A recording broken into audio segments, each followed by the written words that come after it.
वजीराबाद से खबर शामिल करते हैं। हमारे नुमाइंदा गुलाम मुस्तफा के इस रिपोर्ट के मुताबिक नासिर सैफी नामी शख्स ने मस्जिद क्यार्ड में धोंकल मोड़ पर हाईवे की अराजी पर भी कब्जा जमा लिया था, जिसे मकामी इंतजामिया ने भारी पुलिस नफरी के हमरा मस्मार कर दिया। कुरानी तालीमात के मकसद के लिए वक्फ की जाने वाली प्रॉपर्टी पर नाजायज कब्जा जमाने वाले शख्स नासिर सैफी की फ्रॉड की दास्तान ज़बान ज़दाम हो गई। गाँव के ही रिहायशी मेहर गुलाम मुस्तफा के साथ भी फ्रॉड करने के लिए वक्फ फराजी का जालसाजी से सौदा कर लिया। मुतासिर अफराद के वज़ीर आला पंजाब आईजी पंजाब से दाद रसी की अपील। धौंकल के रिहायशी मेहर गुलाम मुस्तफा ने बताया कि हमारे गांव के मालिक नदीम अकबर आवान ने अरसा तकरीबन 12-13 साल कबल एक प्लॉट बरकबा एक कनाल एक मरला अपने वालिदैन के अरवाह के साले सवाब की खातिर दरसो तदरीस के लिए वक्फ किया। गांव के नासिर सैफी को मोहतमिम मुकर्रर किया, इस वादे के साथ कि नासिर सैफी इस पर जल्द इमारत बना के दरसो तदरीस शुरू कर देगा। नासिर सैफी ने वक्फ प्रॉपर्टी का मामला छुपाते हुए धोखाधड़ी के साथ साइल मेहर गुलाम मुस्तफा के साथ राब्ता किया और कहा कि मेरे पास धोकल मोड़ पर सुई गैस वाले रास्ते पर एक प्लॉट है जिसे मैं बेचना चाहता हूँ। मुतज़क्किरा शख्स ने सॉइल को अंधेरे में रखा और प्लॉट को एक वक्फ शुदा प्रॉपर्टी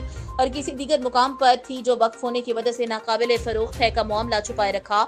इस वक्फ प्रॉपर्टी का जालसाजी से तैयार फर्ज बीबी नासिर सैफी ने साइल को दिखाया, जो नासिर सैफी के नाम था, जिसे देखकर यकीन हुआ कि ये नासिर सैफी प्लॉट का मालिक है। गुलाम मुस्तफा ने बताया कि उन्होंने इसके झांसे में आकर प्लॉट का गाहक तलाश किया, जिसका नाम मेहर मोहम्मद सिद्दीक है, जो घुक्कड़ मंडी का रिहायशी है। इसे सैफी की तरफ से दिया गया फर्द भी दिखाया गया और भारी रकम का सौदा तय करवा दिया। आधी रकम सैफी ने वसूल करके जल्द रजिस्ट्री करवाने का वादा किया और स्टाम्प पेपर मुआहिदा तहरीर करवा दिया। बाद इसी प्लॉट को इलाहाबाद वजीराबाद के एक बंदे अतीक मेहर को भी फरोख्त कर दिया। इससे बयाना की मदद में 2 लाख रुपए वसूल कर लिए और इस तरह एक ही प्लॉट 2 लोगों को फरोख्त कर दिया। इधर मेहर सिद्दीक घुक्कड़वाले ने मेहर गुलाम मुस्तफा को रजिस्ट्री करवाने के लिए जोर देना शुरू कर दिया, मगर नासिर सैफी टाल मटोल से काम लेने लगा। बाद मामला आस्ताना आलिया रावी रयान लाहौर ले गया, जहां नासिर सैफी ने चालाकी नौसरबाजी से कहा, मुझे बाकी बांधा रकम दे दो तो मैं कानूनी कार्रवाई मुकम्मल करके दूंगा, जिस पर इत्तफाक कर लिया गया। मगर सैफी ने बाकी रकम वसूल करने के बाद एक नया स्टाम्प पेपर लिख दिया, इस वादे के साथ कि जल्द रजिस्ट्री करवा दूंगा, और जो आज तक इसने वादा पूरा न किया। मुतासिरा शख्स ने बताया कि इन्हें ये बात मालूम हुई है कि नासिर सैफी के पास कोई इख्तियार नहीं है, वो अल्लाह के नाम पर वक्फ करदा जमीन नौसरबाजी और फ्रॉड से बेच दी। सैफी ने अल्लाह ताला के नाम पे वक्फ करदा जमीन नौसरबाजी फ्रॉड से बे का मुआहिदा करके रकम हथिया ली, लोगों के साथ फ्रॉड किया है, जो अल्लाह का भी मुजरिम है। मुलजिम मज़कूर भारी रकम वसूल करके हड़प कर गया हुआ है।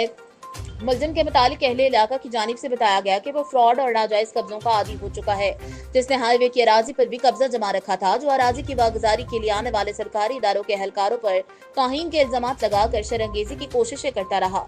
नासिर सैफी का धंधा ही लोगों को बरगला कर दीन और अल्लाह के नाम पर माल खाना है। इसके अलावा भी इसने मुतादिद लोगों से अल्लाह ताला के नाम पर मकानात, जमीन और प्रॉपर्टी के लिए लेकर हड़प की हुई है।